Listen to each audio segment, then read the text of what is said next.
Magandang araw mga kapolitika at welcome back dito sa ating YouTube channel. Sa vlog na ito ay atin pong panonoodin itong naging interview dito sa Vice President ng Miss Grand International kasi meron po siyang nagbigay po siya ng comment dito sa ating pambato na si CJ Opiasa. At ang sabi daw niya ay malakas daw ang pinadala natin na contestant ngayong taon dito sa Miss Grand International na ginaganap pa rin sa bansang Thailand. Pero bago ang lahat ay huwag kalimutang mag-like at mag-subscribe muna kayo para updated kayo sa ating mga latest issue. Mama Teresa, I'm Hi, here. hello. Yeah, this from the Philippines. How are you? Mabuhay, Philippines. I'm very good, thank you. You're looking so stunning tonight. I'm in yellow tonight. Like you're one of the candidates.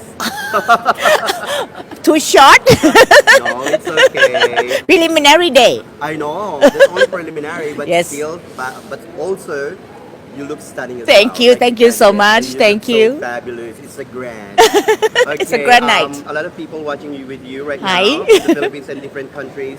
Hi. Would you like to greet your Filipino fans first? Okay, hello from Miss Grand International Organizations. I'm happy that the Miss Grand Philippines, candidates very strong this year. So let's see how she Wow. performed tonight. Oh, thank you. And of course, we'd like to invite them for our grand coronation night. On It's the gonna be 25th? extravagant. 70%. Wow. The final we get full 100%. So please follow us. It's gonna be like $1 billion worth of Oh, no, this the stage. the lighting alone is 7 million baht. Wow. Oh my Lighting God. alone, not including the stage. Oh my God. So it's big investment for us. We want to make the best of it. Yes, that's true. You know what, Mama? A lot Yes. of people saying, actually during the costume competition, Yes. a lot of people, like a good reviews, they Uh-huh. were saying the lights are so amazing. Thank you. During the So kahit ganun pa man mga kapolitika ay marami pa rin sa mga Pinoy ang talagang nadala na dito sa Miss Grand International at ang komento pa nga opinion ng iba ay masasayang lang daw ang performance ng ating pambato na si CJ Opiasa dito sa Miss Grand International. Ang sabi rin ng ilan ay kahit ganun pa daw ang performance niya at yung marami ang napawaw at napahanga dito sa ating pambato ay hindi pa rin daw ibibigay kay CJ Opiasa ang corona ng Miss Grand International.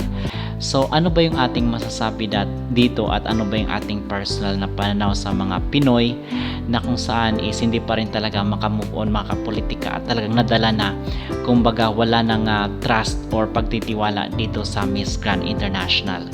Well, para sa akin naman is agree ako dito sa mga sinasabi ng mga Pinoy na kung saan ay wag na munang magtiwala dito sa Miss Grand International not unless is nasa atin na po talaga yung corona. Okay, tayo naman kasi dito is nag-enjoy lang tayo at talagang sinusuportahan lang natin yung ating pambato mga kapolitika at yung pinaka-importante nga dito na sinasabi natin ay yung karanasan, yung experience. Kumbaga, tama itong mga comment ng mga netizen na win or lose ay susuportahan pa rin daw itong si CJ Opiasa. Well, ang hindi naman mawawalan si CJ Opiasa.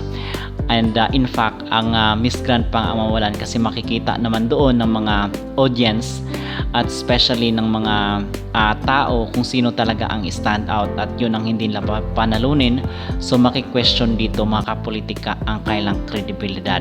So ano ang inyong masasabi dito mga kapolitika na kung saan ay kahit paman ilang taon ang binuno ni CJ Opiasa dito sa mga trainings, yung pagod at pawis niya na kung saan sinabi niya doon sa kanyang interview ay ilang taon daw yung kanyang hinintay para sa perfect timing na manalo dito sa Miss Grand Philippines at maging representative ng ating bansa para dito sa Miss Grand International ay mauwi lang din daw sa wala dahil hindi daw talaga ibibigay kay CJ Opiasa ang corona dito sa Miss Grand International.